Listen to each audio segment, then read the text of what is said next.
kami sa bahay ngayon. Meron po akong free sa Verizon. Ang binayaran lang po dito ay yung tax niya. At ito po ay meron pala siyang box. This is Samsung S21.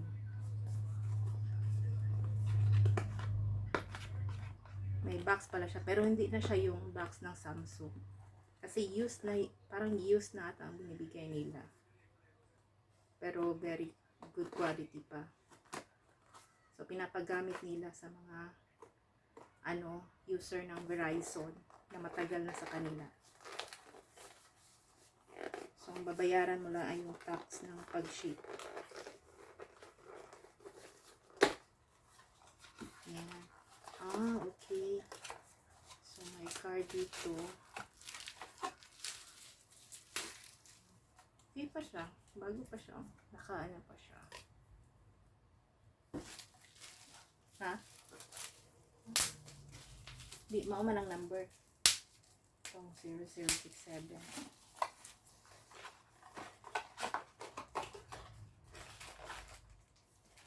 Ang number sa itong Samsung Win API. Gamit na po. Mauna siyang number. So, na siya yung SIM card. So, I just don't know kung ano siya ganun. Ito may instruction siya.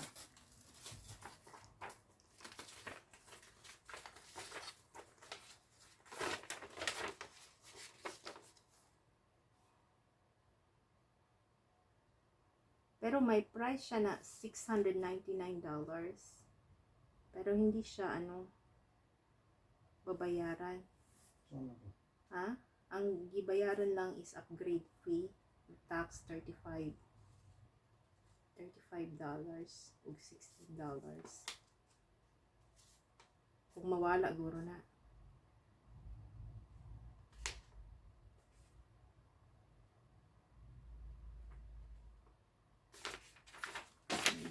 Then, the performance of Verizon is now in your hands.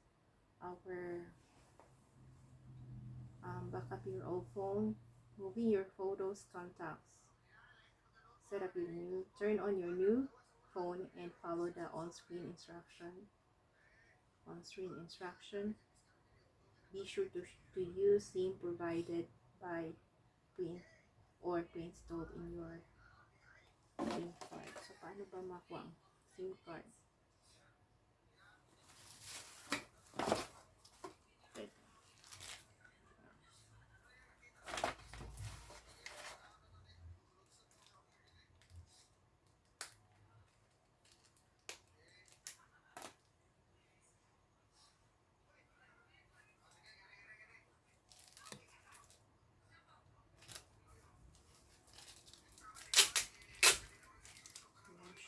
Pin.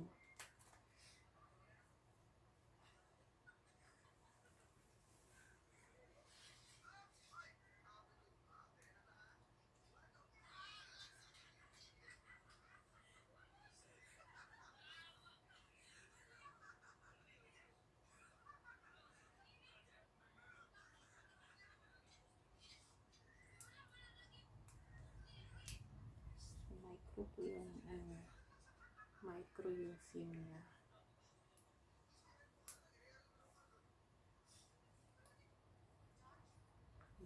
Grabe makatuktok yung ba.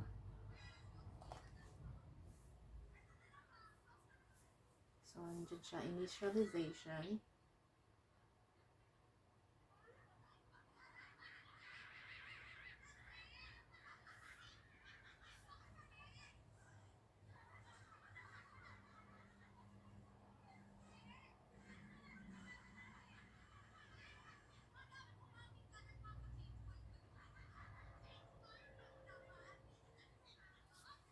Bali, yung number niya, ito yung cellphone.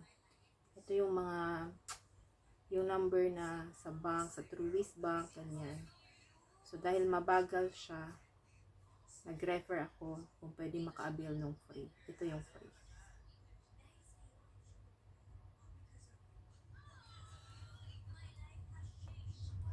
So, So, same lang yung kanyang size. Hindi ko alam ano ang ano nito, ano ang kanyang